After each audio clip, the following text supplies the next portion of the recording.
Morning dear students, welcome in physics class. Today we are going to continue with the topic forces in nature.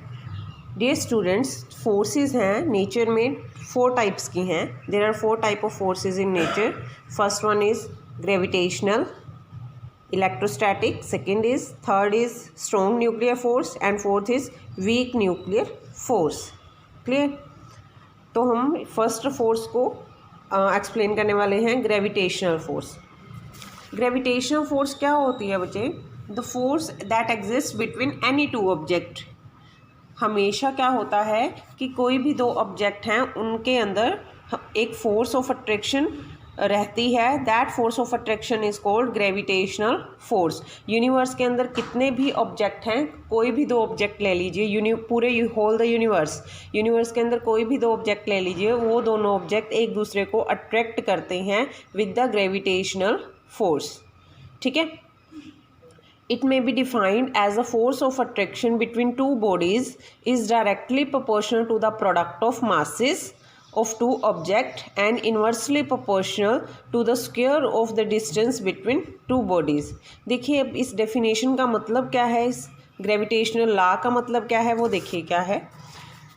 मैं यहाँ पे आपको explain करती हूँ कि दो ऑब्जेक्ट हैं, मान लीजिए A एंड B, और इनका जो मास है वो m1 और m2 है और दोनों के बीच में जो डिस्टेंस है लेट्स सपोज वो r है. ठीक है. अब ग्रेविटेशनल फोर्स लग रही है इन दोनों के बीच में. यूनिवर्स के अंदर कोई भी दो ऑब्जेक्ट हैं उनके बीच में लगते हैं, तो ये भी दो ऑब्जेक्ट हैं इनके बीच में भी लगेगी. देखिए उस ग्रेविटेशनल फोर्स को डिनोट करते हैं हम F से, and F is directly proportional to the product of their masses. Product मतलब मल्टीप्लाई ऑफ देयर मासेस, दोनों के मासेस का मल्टीप्लाई के डायरेक्टली प्रोपोर्शनल है ग्रेविटेशनल फोर्स. इसका मतलब क्या है कि जितनी ज़्यादा ऑब्जेक्ट का मास होगा उतना ज़्यादा ग्रेविटेशनल फोर्स उनके बीच में होगा. फॉर एग्ज़ाम्पल एक टेबल पे कोई भी दो ऑब्जेक्ट पड़े हैं, एक एप्पल दूसरा एप्पल दो कॉर्नर पे पड़े हैं. ठीक है. वो दोनों के बीच में ग्रेविटेशनल फोर्स लग रहा है, बट वो एक दूसरे के क्लोज नहीं आ रहे. वो क्यों नहीं आ रहे? अब आप कहेंगे ग्रेविटेशनल फोर्स है, अट्रैक्शन की फोर्स है, तो क्लोज क्यों नहीं आ रहे? क्योंकि उनके बीच का जो डिस्टेंस है और जो उनके बीच का जो मास है, जो उनका मास है खुद का, वो कम है. फॉर एग्जाम्पल देखिए, अगर ये पेंसिल है, ये पेंसिल के पास अगर ये एक और पेंसिल रख दी मैंने, तो ये क्या करेंगे, ये दोनों इन दोनों के बीच में ग्रेविटेशनल फोर्स लग रहा है. ठीक है. ये यहाँ थोड़ा सा ये देखिए, ये दोनों पेंसिल आपको दिख रही हैं, तो इन दोनों के बीच में ग्रेविटेशनल फोर्स लग रहा है, बट ये दोनों एक दूसरे के क्लोज नहीं जा रही. ठीक है. और अगर यही पेंसिल को अगर नीचे फ्लोर पे छोड़ा जाए तो ये क्या करती है, नीचे जाती है. मतलब अर्थ ने क्या कर दिया, इसको अट्रैक्ट कर दिया. तो ये क्या है, क्या मतलब पता लगा आपको इस एक्टिविटी से कि दो ऑब्जेक्ट हैं, उन दोनों के बीच में ग्रेविटेशनल फोर्स लग रही है, बट वो फोर्स कम है. क्यों कम है? क्योंकि इनका मास कम है. ठीक है. दो पेंसिल ही हैं, इन दोनों का मास कम है, बट जब एक पेंसिल और दूसरी पेंसिल की जगह अर्थ आ जाती है तो अर्थ का मास तो बहुत है ना.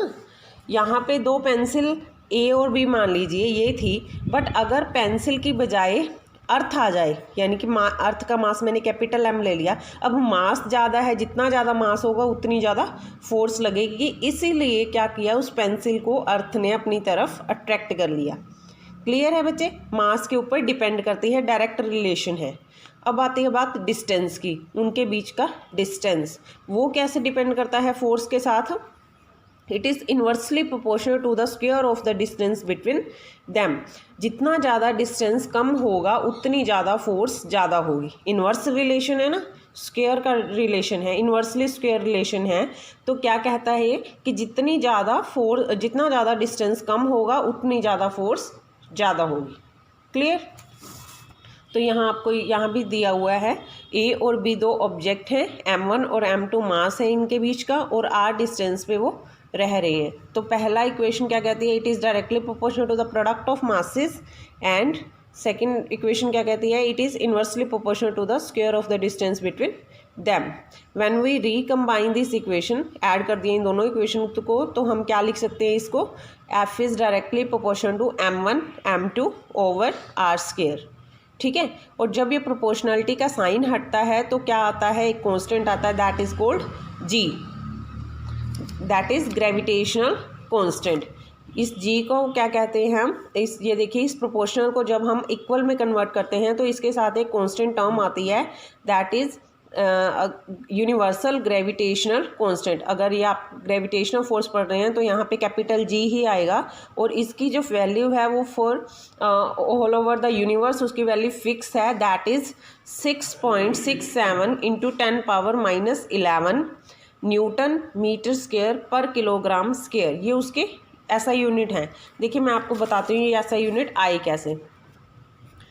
यहाँ पे भी देखिए ये F directly proportional to m1 m2 over R square था, और नेक्स्ट स्टेप में प्रोपोर्शनल को इक्वल में कन्वर्ट किया तो जी आ गया। ठीक है, अब जी क्या है, universal gravitational constant.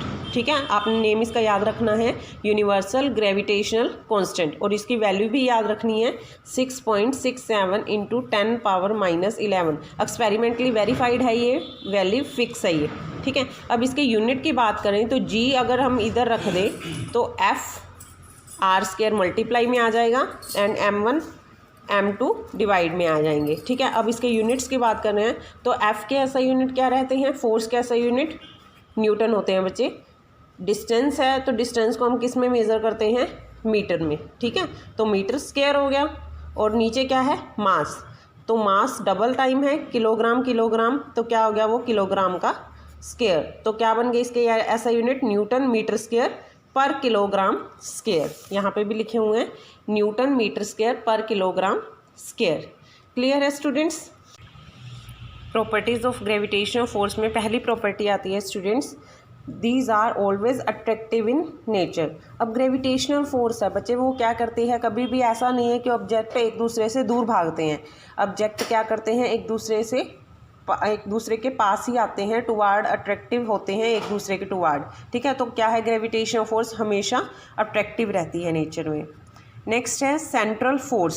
Central force क्यों कहते हैं हम इसे, देखिए इस फिगर में कि ये जो फोर्स है ए और बी, इन ये आर डिस्टेंस में है, तो इनकी जो जॉइनिंग लाइन है, जितना भी डिस्टेंस है इनके बीच में, ये जो जॉइनिंग उनके सेंटर ऑफ मास की जॉइनिंग लाइन है उसी के बीच में लाई करती है वो फोर्स। ऐसा नहीं है कि वो फोर्स यहाँ पे जाके एक्ट करेगी या यहाँ पे जाके एक्ट करेगी, जो उनके बीच की सेंटर ऑफ मास की जॉइनिंग लाइन है वहीं पे एक्ट करती है। तो ये क्या है, एक सेंट्रल फोर्स है। थर्ड है it obey inverse square law. तो मैंने आपको बताया था ये इनवर्सली प्रोपोर्शनल है to the distance square of the distance between them, so it obey inverse square law.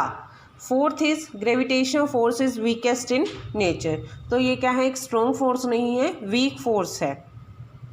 Next है long range force. Long range force का मतलब क्या होता है, it operate at very large distance. ठीक है, ये क्या करती है, बहुत ज़्यादा डिस्टेंस हो। यूनिवर्स, मैंने आपको बता दिया कि यूनिवर्स के अंदर कोई दो ऑब्जेक्ट हैं तो वो अट्रैक्ट होते हैं विद द ग्रेविटेशनल फोर्स। तो ये क्या है, एक लॉन्ग रेंज फोर्स है। फॉर एग्जांपल एक एप्पल इंडिया में पड़ा है और एक यूएसए में पड़ा है, तो वो भी एक दूसरे को अट्रैक्ट करते हैं, बट वो एक दूसरे के पास क्यों नहीं आ पा रहे, क्योंकि मास तो दोनों का कम है और डिस्टेंस बहुत ज़्यादा है। तो डिस्टेंस कम होनी चाहिए और मास ज़्यादा होना चाहिए। ठीक है, तो ये लॉन्ग रेंज फोर्सेस हैं। सिक्स्थ है gravitational force is directly proportional to the product of their masses and inversely proportional to the square of the distance between them. Clear है स्टूडेंट्स। तो ये आपने आज पढ़ी है पहली force, that is gravitational force. Gravitational force का आपने ये सारा डेरिवेशन भी देख लिया और इसकी प्रॉपर्टीज़ भी देख ली। इसके नोट्स आपने नोटबुक पे साथ साथ बनाने हैं। I think it's enough for today. Thank you, have a nice day.